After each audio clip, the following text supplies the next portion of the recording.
Welcome to the Ephrom Josine Show. I'm just pretending to write something, like all the hosts do.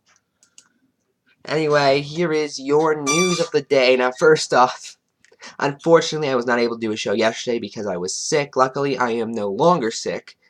I am, in fact, in good health. So, we're going to start. Our first story comes to us from The Hill. It's from Mr. 150, Paul Ryan, who really just sort of wants to rub the salt in the wound before he retires. As seen by just everything he says, because he's really just going, look, I'm not running for re-election anyway. Might as well let my true colors show. So this is Paul Ryan. Trillion-dollar deficits were inevitable. Wow.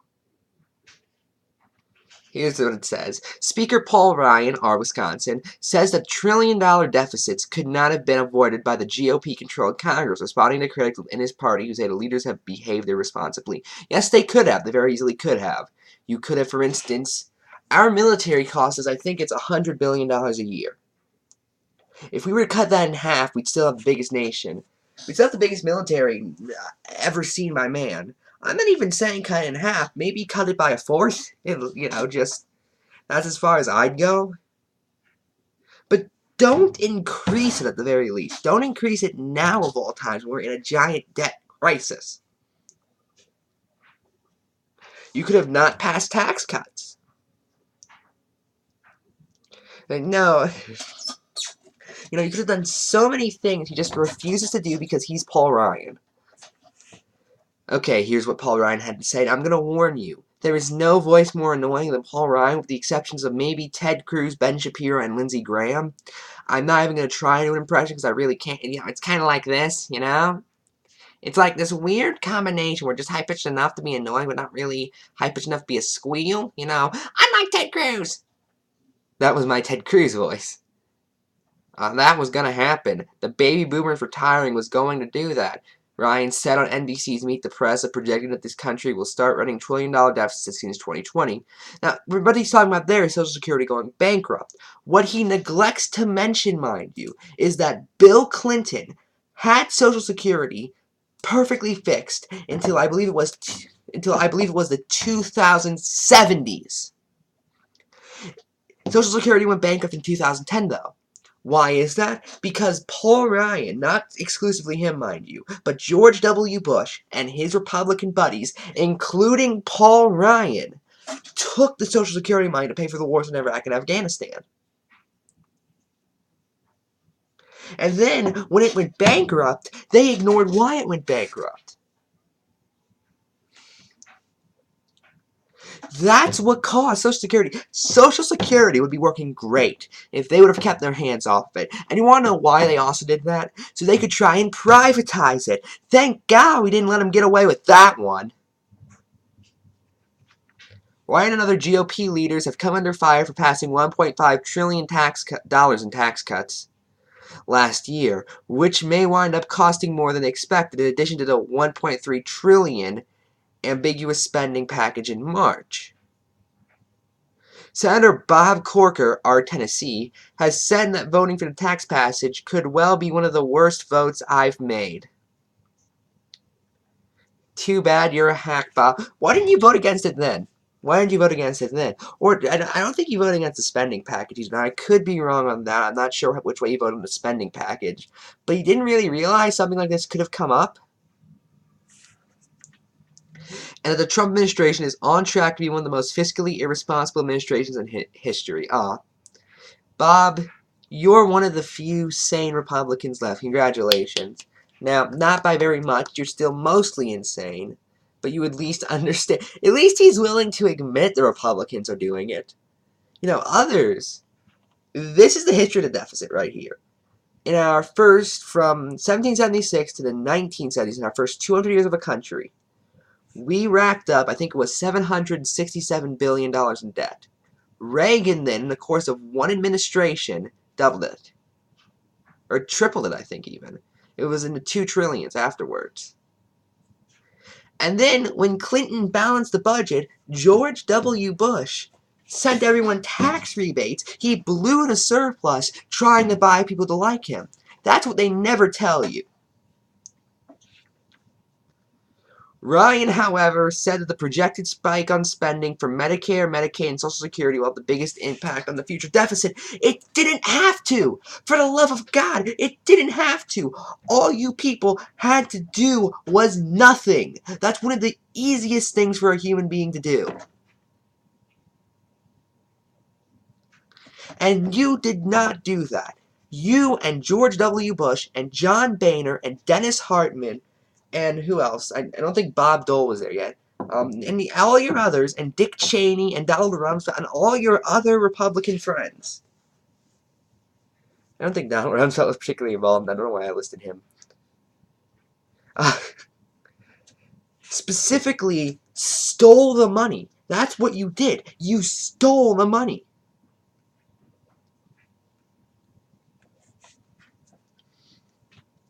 These deficit trillion-dollar projections have been out there for a long, long time. Why? Because of mandatory spending, which we call entitlements, he said when pressed by NBC host Chuck Todd on Corker's criticism. You want to know why they're called entitlements, Paul? Because you take the money, you put into it your entire life. The idea of Medicare, Medicaid, Social Security. Well, specifically Medicare and Social Security. Medicaid isn't really that type of program. But Medicare and Social Security, at least, is that you pay into it. And then when you're old and you're retired, you take out of it. That's the idea. And it was working just fine, again, until you guys got your hands all over it. Ryan, a former House Budget Committee chairman, said the Congressional Budget Office projects directionary spending to increase by over $300 billion over the next decade, and for total tax revenue to continue to increase. I'm gonna just not really say that's true, so okay. Mandatory spending, which is entitlement, that goes to $2 trillion over the next decade. Why does it go to $2 trillion? Because the baby boomer generation is retiring. Again, you had the money. Payroll taxes made up the money. Then you guys just took it. Where did it go? You know, it's like, I don't know. I remember I once saw a Republican say, I saw this on Last Week Tonight, and he was like, well, when I go to the mall, and when my daughter goes to the mall, but wait, it's when I go to the store with my credit card, and when my daughter goes to the store with my credit card, our purchases come back quite different. Well, as of right now, the Republicans were just using the people's credit card.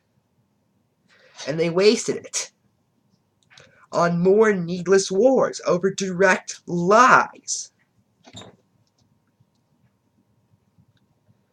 And I've been sitting here ranting for about 8 minutes, and we're only about 2/3 of the way down with the article, but I think you guys get the point by now.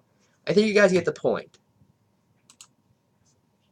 So with that said, why is it that the title of this video is, and we may still be losing the midterms if this is what we're up against? Well, simple. I assume you guys know who Joe Crowley is. He's a congressman from Missouri. I call him Corrupt Joe Crowley because he is just so. Oh, I know he's from New York, not Missouri. I got him confused with someone else. Joe Crowley is a congressman from New York, one of the most liberal states. That makes it kind of worse, actually, because New York is one of the most liberal states, and they have essentially one of the biggest blue dogs in there.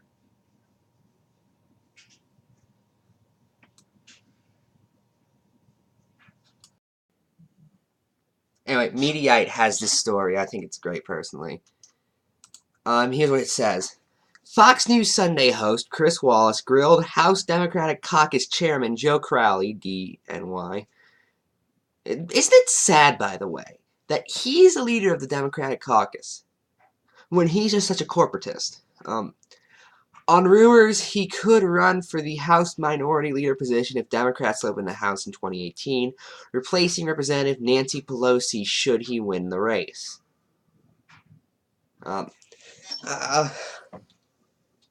Let's see. Pelosi versus Crowley. Oh, that'd be a disaster. Wallace brought up how Republicans have run ads going after Pelosi. Even a recent Democratic winner distanced himself from her and asked Crowley, I'm going to try and do a Chris Wallace voice.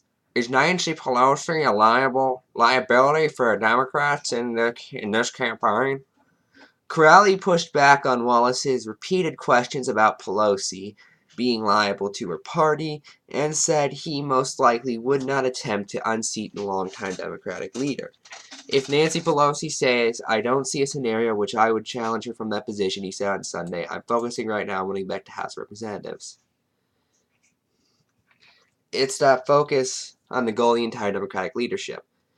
Pelosi has led the Democrats for 12 years and has been a staple of the party's leadership for several decades, but a recent dip in popularity, paired with the party's initial reckoning underway as whether it should continue to stick with the vision of leaders like Pelosi, they put Pelosi twice for some reason, or move further left towards the likes of Senator Bernie Sanders, Vermont, has made her a center focus of Republicans leading into the midterms. So what do I think? I think the Democrats need to get rid of Nancy Pelosi. It is an objective fact. The only way we're going to get the midterms is if we get rid of Nancy Pelosi. The fact is, under the lead of Pelosi, Reid, Schumer, and Obama, from 2008 to 2016, we lost over 1,000 seats. Just in every level of government, lost over 1,000 seats as Democrats.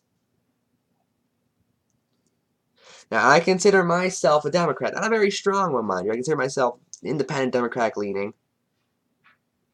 However, it's just an objective fact that if the Democratic Party wants to win, they need to get rid of Nancy Pelosi and Chuck Schumer, for that matter, and say we're going to become a progressive party in the style of Bernie Sanders.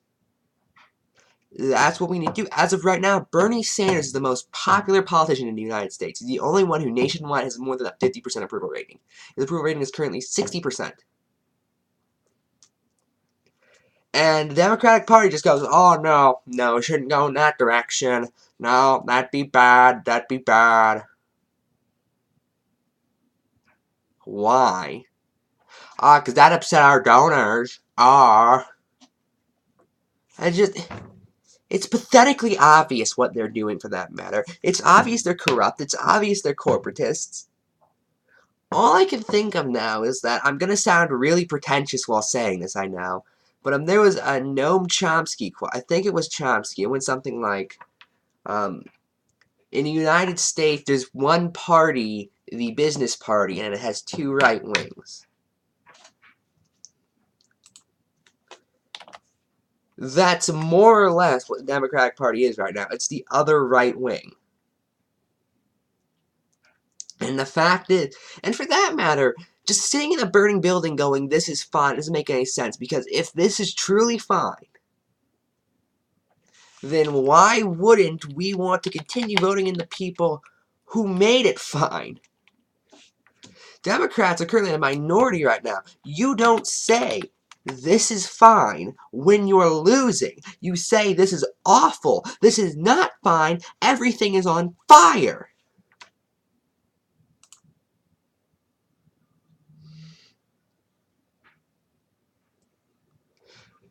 You know? But what do I know? I just watched Hillary Clinton lose. And that's it. I'm Ephrom, and good night.